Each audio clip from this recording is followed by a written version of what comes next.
What would you do if I kissed you there?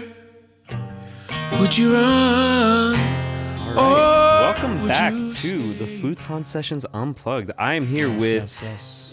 correct me if I'm wrong, Ikechukwu? Ikechukwu. Ikechukwu. Okay. Ikechukwu. You have to kind of sing it. My language is very tonal. What language is that? Igbo, Igbo. Where's that from? Nigeria. Ah, okay. Okay, that's pretty cool. Practice it. I want to hear you try to practice it. Ikechukwu. Ikechukwu. Ikechukwu. Think of it like a song. Ikechukwu. Okay. Like you draw out the E a little bit. Ikechukwu. The last syllable is a little higher. Ikechukwu. Ikechukwu. Oh, okay, you go up with it. Ikechukwu. Yeah, that's much better. There it is. Okay, that's like 95%. I'm trying. That's pretty man. darn close though. It's because I've worked with that's Nigerians close. before. Okay. Yeah. That's pretty close. That's Yeah. I know a lot of people from Nigeria for some reason. I worked with some people like down in Delaware, like they all go to the same church. okay. You're gonna find a lot of Nigerians at church. Yes. Yep. Even if it's a random church in the middle of nowhere, there's gonna be a Nigerian. There's probably a Nigerian. Yeah. There's probably a Nigerian in the middle of a nowhere church. 100%. Especially if it's a Catholic church, you're gonna find a Nigerian. It was a Pentecostal church, so they're like bumping, going crazy. Oh yeah, Pentecostal Nigerians. Yeah. Oh man. Or were you born and raised in Nigeria or what? So I was born in Nigeria and I came to the States when I was 8. Okay. So you mostly grew up in the States? I mostly grew up in the States, yeah. Mostly in Philadelphia, or did you move here afterwards? It's kind of mostly outside of Philly. Elkins Park, Pennsylvania. Gotcha. I don't want to say Philly because Elkins Park is not Philly. I don't want to get someone not from Pennsylvania. That's Philly. Yeah. To someone from Philly, it's like that's not Philly. So outside of Philly, Elkins Park. And then when I went to college, my family moved to Hatfield, Pennsylvania. Oh, okay. Yeah. I know where that is. Yep.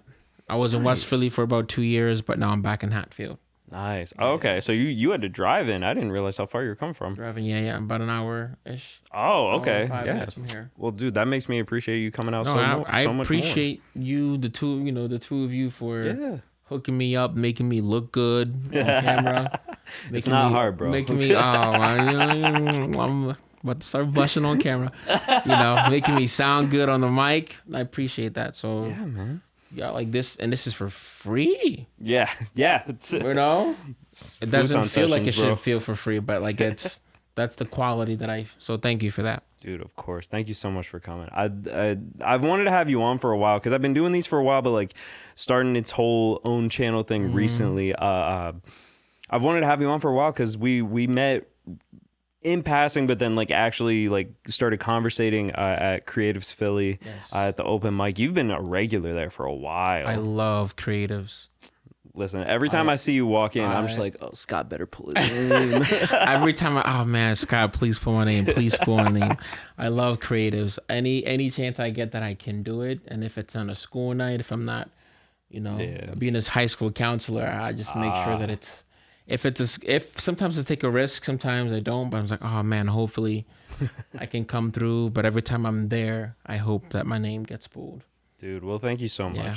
Thank you so much for coming out when you do, because I always love when you're on and just, Thank you for you think the Futon sessions are good. Wait till you hear him live. Oh man, but dude, thank you so much for coming out. I had 2 questions in my head and I already forgot them. One time I was messing around a long time ago, and I had a sad boy Ike. I had coined a term. Sad boy Ike. Like way back when they used to write super, super sad songs. Okay. Sad boy Ike.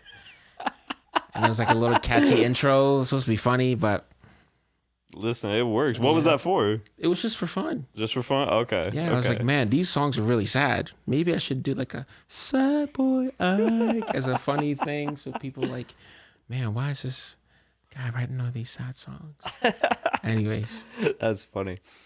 You just had a song come out like in the past couple of months. Yes, back in February. Okay. And that was like an acoustic version of one? So the studio version released in February. And the acoustic version released in March. Gotcha. Yeah. Okay. Good timing, like one right after the other. Song I did with one of my friends from school, Justin Oquendo. Nice. Great musician. Yeah. He produced that track. And Yeah. he helped me out, kind of fine tune the lyrics and added some of his own as well. But that song means a lot to me. Yeah. Wrote that song a year and a half ago.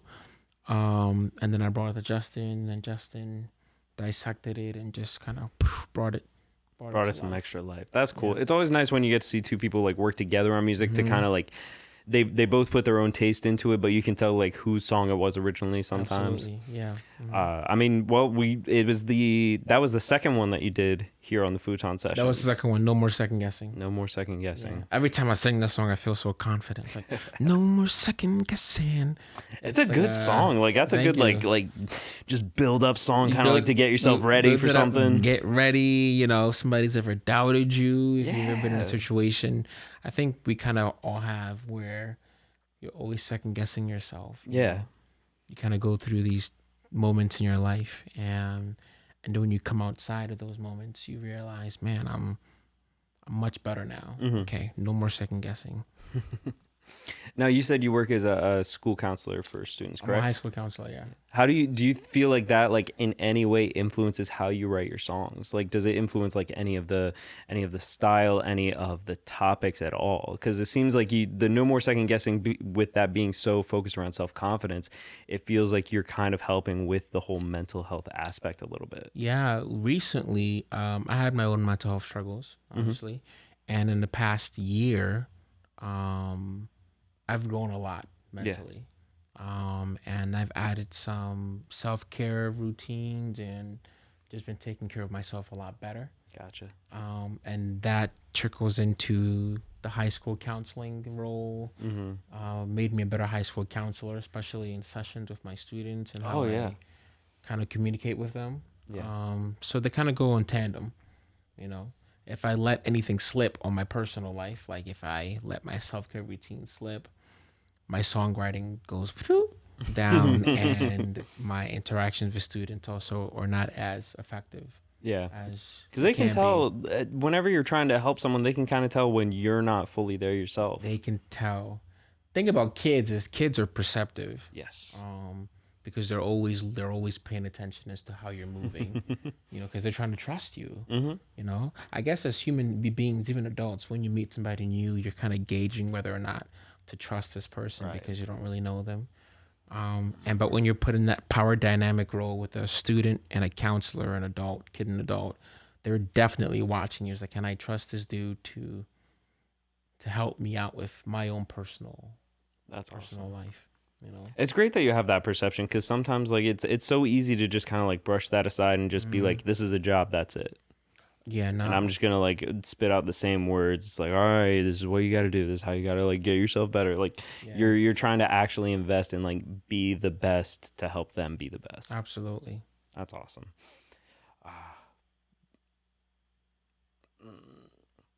So I can't quite remember the specifics, but with no more second guessing on the acoustic version, do you feel like there were any major differences between that and the way you played it for the Futon sessions? Oh, absolutely. Oh, yeah? 150%. The acoustic version, Justin, he played the piano. Oh, okay. And I think my voice really sounds cool accompanied with the piano. So that acoustic version with the piano was it was super emotional. Right. Super, super emotional. And that's kind of how the song was originally written. Right. Or how it was intended to be received. But then like the studio version, all the production and all the drums is like, trying to get that excitement for people with this like kind of sad, hopeful song. And the acoustic version is just like, there's no thrills, there's no big ending, no really build up. It's just boom, piano, vocals, sad song, how it's supposed to be. He let the emotion carry itself. The emotion carry itself. That's nice. And the way that I played it here today, it was more studio version kind of oriented versus like the super, super sad, slow, how it was originally written. Do you play piano as well, or do you primarily focus on the acoustic? I do not play piano. I know how to play songs on the piano. Gotcha. You know what I mean? And I can play chords on the piano, but I don't play piano. Whenever, you know what I mean? You know, when somebody says I play, if I play piano, if you say, all right, Ike, boom, go to the 1 to the 5 to the 3 to the 4 to the 6, and I said, oh, that's, but guitar is my main instrument. Gotcha. But no, I do not play piano. You're very smooth on guitar, especially with your own songs. But I guess like everyone looks smooth on their own songs. I guess you're true because you better be. Hopefully, because you wrote it and then you practice it. But yeah, guitar is my main instrument. I love playing the guitar. Yeah, love playing the guitar. When did you pick it up? So I was a junior in high school. Okay. When I picked it up, so about almost 12 years ago. Nice. 2011. Yeah, 2011. That's a good amount of time. It was actually kind of funny because coming from a very traditional household, that sort of thing is very, it's very practical. You know, you have to be a doctor, lawyer, engineer. And the only reason why I got a guitar was because I made a deal with my mom that, hey, listen, if I do well in school, give me a guitar, Ma. Give me a guitar. And then before then, I heard John Mayer. John Mayer is the reason why I started playing music. 150.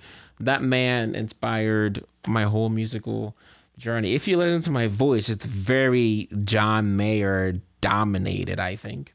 Like that kind of breathy. I didn't even think about it, but yeah, I can hear it a bit. Yeah, so John Mayer is the reason why I started playing. I heard his version of Free Fallin'. And I thought it was the prettiest thing I ever heard. And it made me feel all these emotions.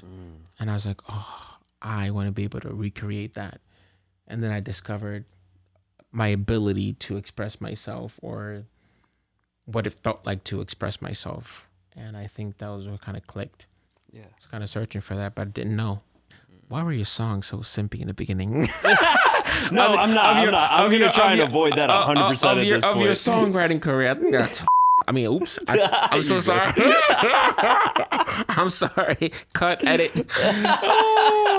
I mean, but not phrasing it like that, but like how do you feel like your songs have kind of like transitioned? Like early on, your songs were like, I'm not even sure how to describe it. Sad. Like, they were sad. Yes. What was the name of the first project again? Where the Lions Are. Where the Lions Are. Yeah. It seemed like you had a very different vibe from what you're running at now. And we were talking about it like a little bit earlier, but how do you feel like what are the main thematic differences, and like how do you feel like you've made the transition to the new styles? So all those songs were in like high school. Well, not high school, the summer before I started my freshman year of college. Majority of those songs were written then. And back then I was such a hopeless romantic. Still kind of am at the moment, but we all were at some point in high school. Some point it's right. It's like high school. The girl of my dreams. Yeah. And still kind of am, but it's a little more subdued, and I'm a lot less naive than I used to be now. Okay. So back then it was very hopeless romantic, geared. Maybe this one is the person that I'm supposed to be with. I don't know, but I want that person to be the one. And it was kind of my first heartbreak, as you can say. Okay. That kind of started everything, because it was a new feeling that I've never experienced. And with music, I was like, okay, how do I express myself with these feelings that I have inside? Now, I was also not as confident. Like I said earlier, I was naive. Fast forward to today, when I'm 10 times more confident than I was back then. I've gone through many experiences that's kind of taught me a lot of lessons, so I'm a lot less naive. Gotcha. And I think that kind of has entered my songwriting.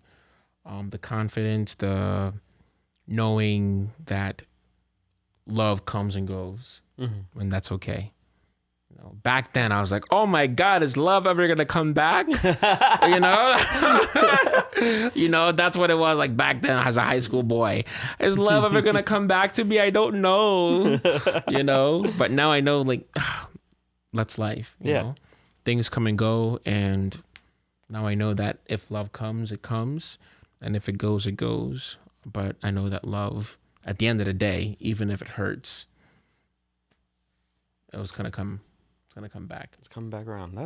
Yeah. We need songs on like both sides of the spectrum, I think, for that kind of stuff. Because like you gotta, like, everyone needs that song where they're like, oh my God, it's never coming back again. Like, we all need that at some point in life. Like, as a teenager, like when the hormones are raging, like you're just like, it's all out the window. But then as you get older, you kind of want the songs to adjust with you. And even just looking at your catalog, it's nice seeing that transition, because it's almost like someone could listen to it and grow with it as they're listening through everything you got. Yeah, thank you. I appreciate that. Yeah. And we were even talking about how you were trying to transition just to keep audience attention, because you were saying you were changing your style to kind of be more dynamic in your songs and like keep the attention span of someone listening. Absolutely. Right now, that's one of my top priorities.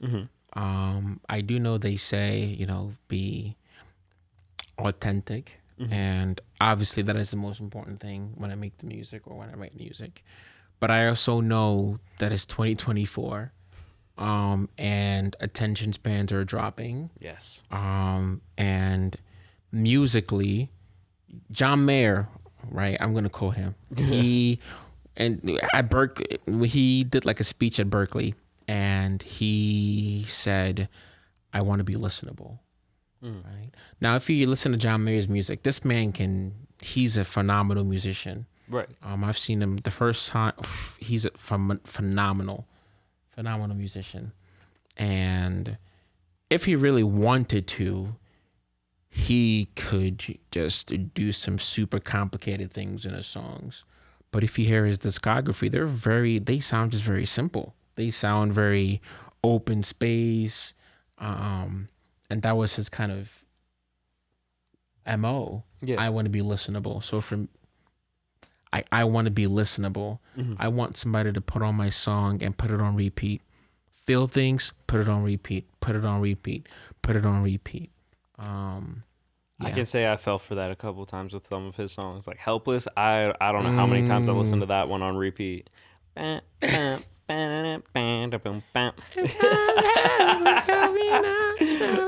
my gosh, that's such a good one too.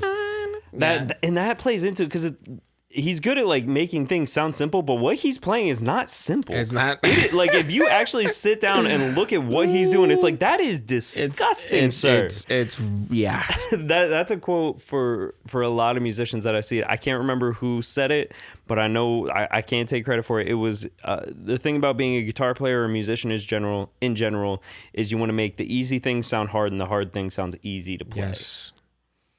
John Mayer is like the perfect example of that sort John of Mayer thing. is a great example of that. He's one of the people that I look up to in terms of just being listenable. Yeah.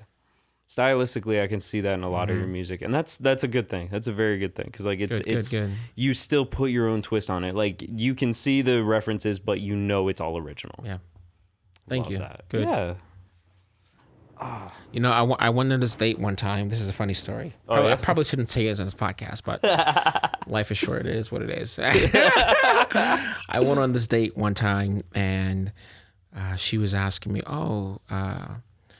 you play music? I was like, yeah. I was like, oh, who do you listen to? And I started listening to John Mayer, and she was like, you listen to John Mayer? Isn't he like a douche bag? And I knew the date was over. And I said, okay. Don't come for John. She's not the one. Listen, ladies, if you want EK, don't go at John like that.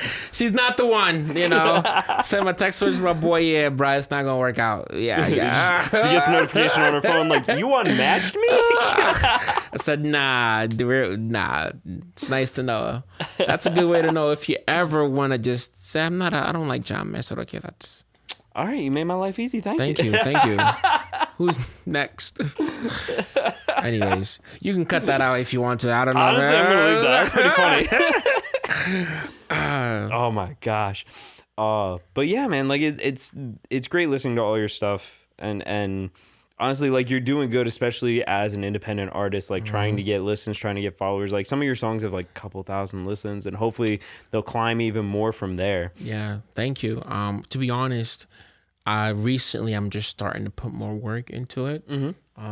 With the high school counselor role, I've had issues kind of balancing my day job and the music thing. Right. But recently I've been better at putting more work, kind of making it flexible, the music and the counseling role. Before it was just all like counseling that I didn't put work at all into the music thing. With the music thing, it's almost like an extra full-time job. If you actually want to try and like make anything out of it, make any sort of career out of it, like it's a so full-time much work. Job. And that's the past 6 months. That's what I've realized, and that's just the energy that I'm starting to give it now. Yeah, because I shouldn't have. You live and you learn. But that's the energy that I think it deserves. Yeah. Because you're good at what you do, so it only makes sense to invest in it. Yeah, absolutely. Is that something you're trying to pursue, like full time, or is it like if it happens, it happens? If not, like you just want to full time? I would be able to listen if playing music and performing can pay my bills and give me money, and I can level up, vocally, musically, blah blah blah, and be able to. Absolutely full time. That's awesome. My students ask me that all the time. They say, Mr. O, I heard your music. It's pretty good, man. Like, would you leave us if you make it big? And my answer is yes. Sorry, kids, I'm gone. Said yes, I will. I'll see you later. Oh my gosh. No, I'm just kidding. He's not. I always think of this joke. I don't know if you've ever seen that Michael Jordan meme. Have you seen that? I'm not going to say it here because I think it's inappropriate to say. But anybody who knows the reference, it's a meme where he's at his basketball camp and the kids are like, okay, if he makes a couple threes, they all get. If he misses a three, he drained everyone. They all get free shoes if he misses, and he made every three. There's this meme where I can't say it here. Anybody, I think people who know what I'm talking about, but that's what comes in my brain as a joke whenever a student asks me, "Will you leave us?" I feel that. Okay. I'll show you the meme after we. That's fair. After we stop here. That's actually something I was curious about that I meant to ask. How does it, do you feel like there has to be any sort of separation between working at a school and doing your music on the side? Do you feel like there has to be any separation between the two?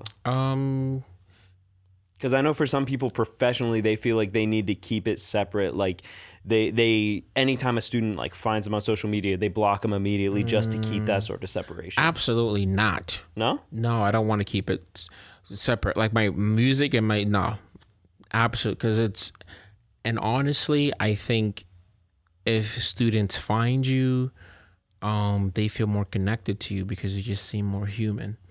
And my role as a counselor, that's the most important thing to me. I just want to make sure that, because I am a human being, and a lot of times students just want to feel seen.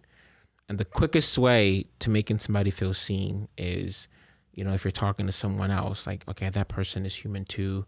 I'm also human. That's a gateway right there. It's an entrance for me, at least. So no, there's no separation. I have a mic in my office. I have my guitars in my office that I don't play anymore.